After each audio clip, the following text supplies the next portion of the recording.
Turtle beach பார்ப்போமா?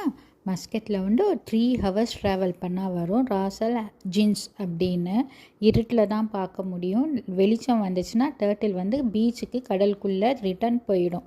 நாங்கள் போனது வந்து ஏர்லி மார்னிங் 5 o'clock பேட்சில் தாங்க போனோம். இருட்டில் வந்து அந்த கைடு கூட்டிகிட்டு போவார். நம்ம வந்து லைட் எதுவுமே ஆன் பண்ணக்கூடாது. அதனால் எல்லா வீடியோஸுமே இருட்டில் தான் இருக்கும்.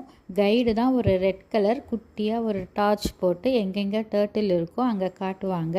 நம்ம பார்க்குறது பேபி டர்ட்டில். இது வந்து இப்போ ரீசண்டாக ஹேட்ச் ஆகி வெளியே வந்த ஒரு டர்ட்டில் தான். பீச்சுக்கு ரிட்டர்ன் போயிட்டுருக்கு. அம்மா டர்ட்டில் வரும். இது வந்து 45 days நினைக்கிறேன்.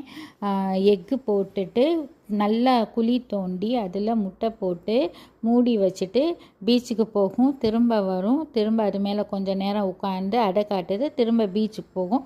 இந்த மாதிரி ஒரு சில நாட்கள் ஆனதுக்கப்புறம் குட்டி டர்ட்டில் வெளியே வந்ததுக்கப்புறம் அதுவும் கடலுக்கு போயிடும். நிறைய பள்ளம் தோண்டும். ஆனால் ஒரு குழியில் மட்டும்தான் வந்து முட்டை போடும். ஏன்னா ஃபாக்ஸு நிறையா வருமா இந்த டர்ட்டில் எக்ஸு சாப்பிட்றதுக்கு. ஃபாக்ஸை டைவர்ட் பண்ணி ஏமாத்துறதுக்காக மம்மி டர்ட்டில் வந்து ஒரு 4-5 குழி தோண்டி அதில் ஏதோ ஒரு குழியில் வந்து எக்கு போடும். ஆனால் டெய்லி வந்து எல்லா குழி மேலேயும் கொஞ்சம் நேரம் உட்காந்துட்டு அந்த ஸ்மெல் ஃபாக்ஸு கன்ஃபியூஸ் ஆகணுன்றதுக்காக உட்காந்துட்டு கரெக்டான குழியில் கொஞ்சம் ஜாஸ்தி நேரம் உட்காந்து அடை காட்டுது. அப்படியே போகும். இது மம்மி டர்ட்டில் பார்க்குறீங்க. காலையில் ரிட்டர்ன் போயிட்டுருக்கு பேபிஸை பார்த்துட்டு. இப்போ நம்ம முதல்ல பார்த்த மாதிரி நிறைய பேபி டர்ட்டில்ஸ் இருந்தது. நம்ம கையில் அழகாக ஏறும், கொஞ்சம் நேரம் விளையாடும், அப்புறம் கீழே விட்டோன்னா குடு குடு குடுன்னு ஓடிடுங்க. ஒரு அருமையான பீச் வியூ சூப்பராக இருக்கும். நம்ம வந்து நைட்டு 2:30 போல் ஸ்டார்ட் பண்ணோன்னா ஏர்லி மார்னிங் ரீச் பண்ணிடலாம்.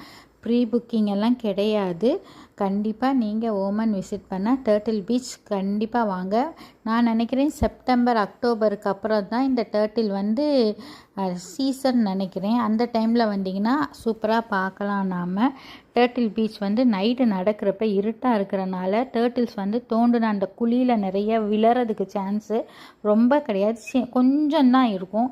ஆனால் மண்ணுன்றனால எந்திரிக்கிறது கொஞ்சம் சிரமமாக இருக்கும். பார்த்து நடக்கணும். கேங்காக போனால் தான் ரொம்ப சேஃபாக இருக்கும். இப்போ நீங்கள் பார்க்குறது அந்த பேபி டர்ட்டில்ஸோட பிரிண்ட்டு, அந்த ஃபுட் பிரிண்ட்டு. இது வந்து எக்ஸு, உடஞ்ச எக்ஸோட ஷெல்ஸ் தான் நீங்கள் இப்போ பார்க்குறீங்க. ரொம்ப சூப்பராக இருக்கும். காலையில் 7 o'clock வந்து திரும்ப ரிட்டர்ன் கூட்டிகிட்டு கொண்டு வந்து அந்த மியூசியமில் இறக்கி விட்ருவாங்க. நீங்கள் கண்டிப்பாக விசிட் பண்ணுங்கள். மஸ்கட் குடும்பம் சேனல் சப்ஸ்கிரைப் பண்ணுங்கள். Okay friends, take care.